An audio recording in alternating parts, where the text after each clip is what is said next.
Okay, so this is a rundown of my JAMMA cabinet. It's a Video Master machine, just a generic JAMMA cab from the early 90s.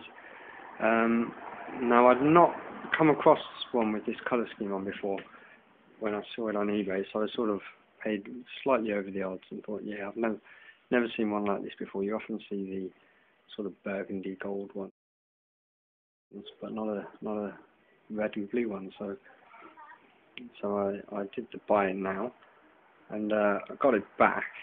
The control panel was actually in a pretty bad state. It was set for 3 buttons per player, 25mm buttons, not 28mm. Figured I'd do something about that, make it a 6-button jobby. I've still got to get a little bit of black T-moulding for that bit there, but that's in the post. So yeah, now in terms of what I've done, I've made it 6 buttons per player. The original control panel of this bit here was just a piece of black perspex. I tried to do something to match the glass. As you can see, the colour tones haven't quite come out right, but the printing didn't cost a great deal, so I was eager to get something I could play on. But in the long term, I'll either look into getting something done to match the colours, or even find someone with better Photoshop skills to maybe take something from this and vectorize it and make some graphic out of it for this. So we've got 6 buttons per player, hat, concave, Samoa JLW back tops. When the cab arrived, it had no coin mech, but after I broke into the coin drawer, I found the coin mech down in there. So that was a lucky result. So it's an MS111, fully working. Obviously, it doesn't take new 50p's, but it does take what we'd consider new 10p's, but the 10p's have been around since the early 90s. Let's fire her up. This comes on, she lights up. Thinking about getting some kind of diffuser for back behind the glass, so the light gets a more even coverage, even tone. There you can see we're booting into Street Fighter 2 Champion Edition. Register with credit. Everything all works. It's fine. That is sort of my game of choice, my era. But there's another little hidden gem in this cab, and that's that there's also a main PC inside the door in here. You can just about make out, but I'll have a better look at this later. There's a green button. You fire that up, and there's a PC there that switches on. Now, this game currently is running off a CPS1 board, but I've got a JAMMA switcher installed. Now, the JAMMA switcher works. The JAMMA switcher works in 2 ways. There's this lovely, cheap, horrible plastic thing here, which if I press, switches it over. It's quite nice that you don't have to reach in the cab, but I have also wired up a toggle switch inside the door. So that's Street Fighter 2 Champion Edition on the proper board. I can reach inside, flick a switch, and then we have the main setup. Sound goes over and everything. There's a separate volume control for the main sound. This is front end. I'm using Marla. It's just really simple. I mean, you can really go to town and make some flashy graphics with it, but for me, I just like a simple thing here. You've got a list of games on the left, bit of a logo, the name of your list, and a nice picture. This list here is Favourites H, which means horizontal. This cab does have an rotating monitor, so you can set it up the other way, and I do have a vertical list as well. And you hit the button there, and it flips the orientation. So when the monitor's the other way around, and you boot in, and it's not right, you just hit that button, and back you go. So anyway, so there you are. I've got a selection of lists. Obviously, the all games down the end. Really, they're just short lists of games I'd actually like to play.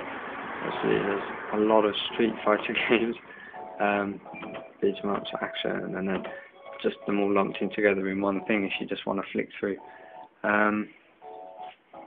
Yeah, and then so I want to play Alex Kidd, and she goes, the usual, and there she is.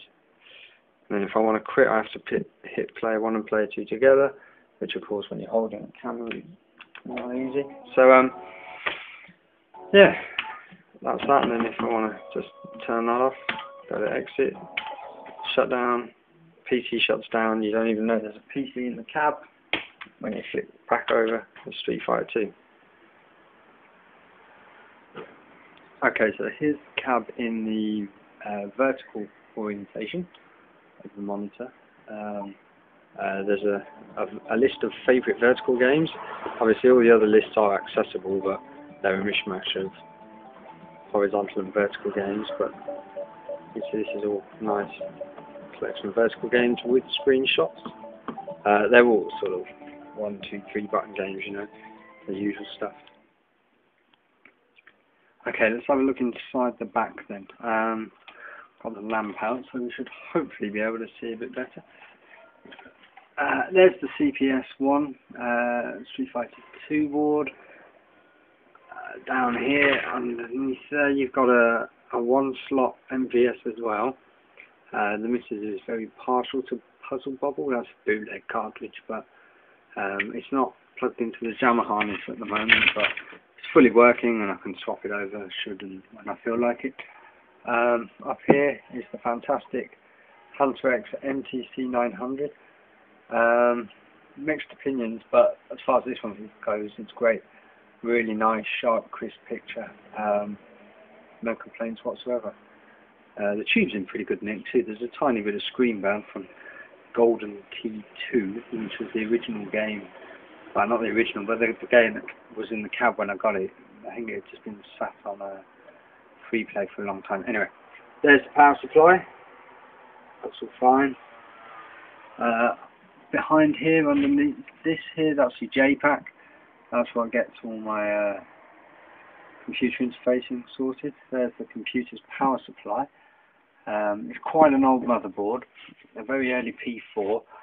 The only reason I put it in the end was actually because I got it for free. Originally it was just going to be a Street Fighter board with the Puzzle Bobble and JAMMA switcher, but then someone over on the JAMMA Plus forum offered me a free motherboard with an old arcade VGA card on it, which does your 15 kilohertz